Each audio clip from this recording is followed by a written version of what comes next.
जय श्री कृष्ण। ओम नमो भगवते वासुदेवाय। अध्याय 14। प्रकृति के 3 गुण।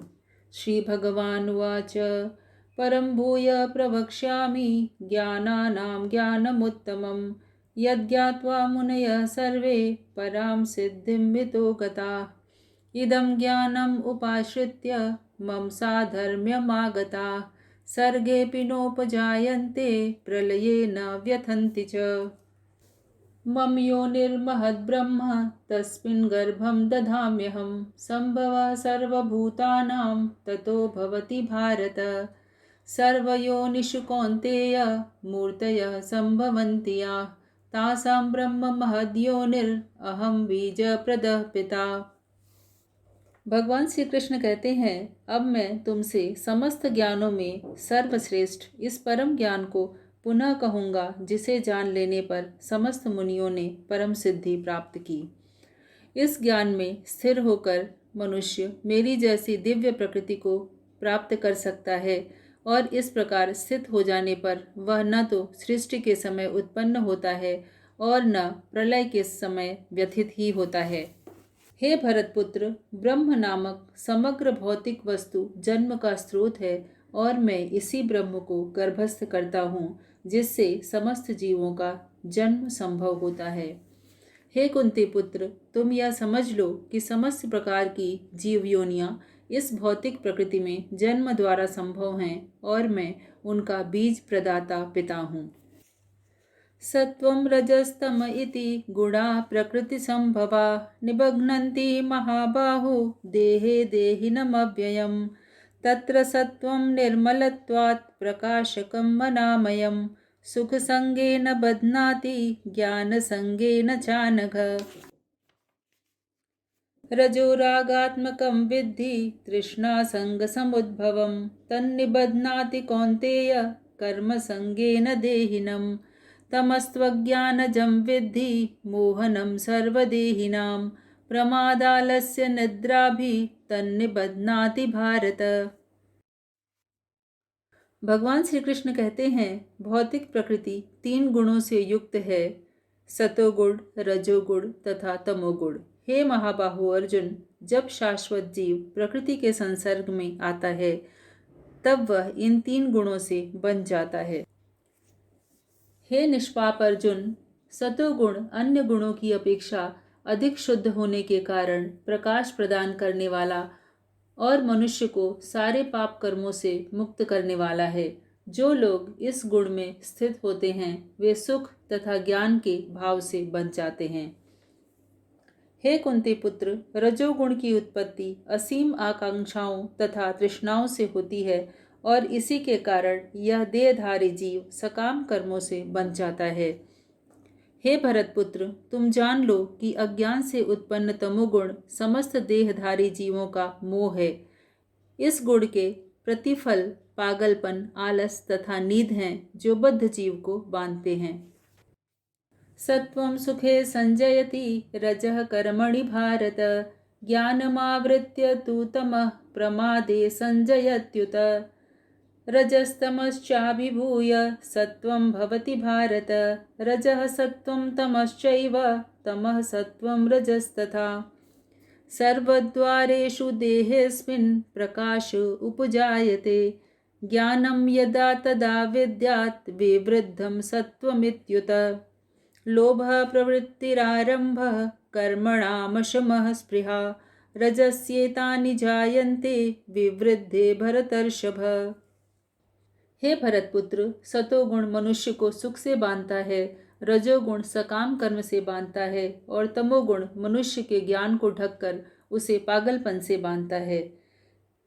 भगवान कहते हैं, कभी कभी सतोगुण रजोगुण तथा तमोगुण को परास्त करके प्रधान बन जाता है तो कभी रजोगुण सतोगुण तथा तमोगुणों को परास्त कर देता है और कभी कभी ऐसा होता है कि तमोगुण सतो तथा रजोगुणों को परास्त कर देता है। इस प्रकार श्रेष्ठता के लिए निरंतर स्पर्धा चलती रहती है। जब शरीर के सारे द्वार ज्ञान के प्रकाश से प्रकाशित होते हैं तब सतोगुण की अभिवृद्धि समझनी चाहिए। हे भरतवंशियों में प्रमुख, जब रजोगुण में वृद्धि होती है तो अत्यधिक आसक्ति, सकाम कर्म, गहन उद्यम तथा अनियंत्रित इच्छा एवं लालसा के लक्षण प्रकट होते हैं। अप्रकाशो अप्रवृत्तिश्च प्रमादो मोह एव च तमस्यैतानि जायन्ते विवृद्धे कुरु नन्दन।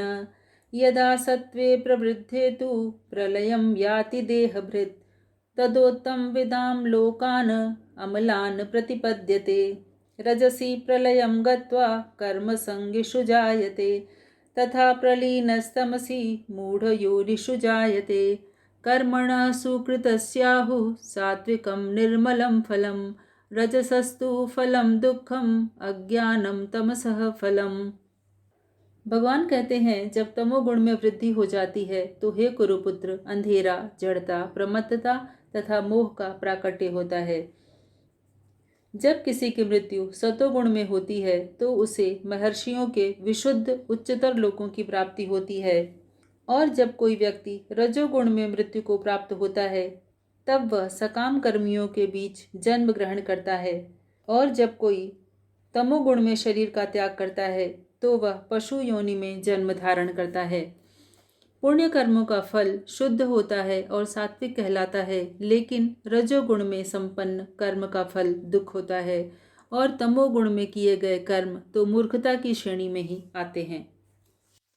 सत्वात् संजायते ज्ञानम रजसो लोभ एव च प्रमादमोहौ तमसो भवतो अज्ञानमेव च। ऊर्ध्वं गच्छन्ति सत्त्वस्था मध्ये तिष्ठन्ति राजसा जघन्यगुणवृत्तिस्था अधो गच्छन्ति तामसा। नान्यं गुणेभ्यः कर्तारं यदा द्रष्टानुपश्यति गुणेभ्यश्च परं वेत्ति मद्भावं सोऽधिगच्छति। गुणानेतानतीत्य त्रीन् देहि देहसमुद्भवान् जन्म मृत्यु जरा दुःखै विमुक्तो मृतमश्नुते। भगवान कहते हैं, सतोगुण से वास्तविक ज्ञान उत्पन्न होता है, रजोगुण से लोभ उत्पन्न होता है और तमोगुण से अज्ञान, प्रमाद और मोह उत्पन्न होते हैं। सतोगुणी व्यक्ति क्रमशः उच्चतर लोकों को जाते हैं, रजोगुणी इसी पृथ्वी लोक में रह जाते हैं, और जो अत्यंत गर्हित तमोगुण में स्थित हैं वे नीचे नरक लोकों को जाते हैं। जब कोई यह अच्छी तरह से जान लेता है कि समस्त कार्यों में प्रकृति के तीनों गुणों के अतिरिक्त अन्य कोई कर्ता नहीं है, और जब वह परमेश्वर को जान लेता है जो इन तीनों गुणों से परे है, तो वह मेरे दिव्य स्वभाव को प्राप्त होता है। जब देहधारी जीव भौतिक शरीर से संबद्ध इन तीनों गुणों को लांघने में समर्थ होता है, तब वह जन्म, मृत्यु, बुढ़ापा तथा उनके कष्टों से मुक्त हो सकता है और इसी जीवन में अमृत का भोग कर सकता है। अर्जुनोवाच कैर्लिङ्गै स्त्रीन् गुणानेतान् अतीतो भवति प्रभो किमाचारः कथं चैतान् स्त्रीन् गुणान् अतिवर्तते। अर्जुन ने पूछा, हे भगवन, जो इन तीनों गुणों से परे है वह किन लक्षणों के द्वारा जाना जाता है, उसका आचरण कैसा होता है और वह प्रकृति के गुणों को किस प्रकार लांघता है।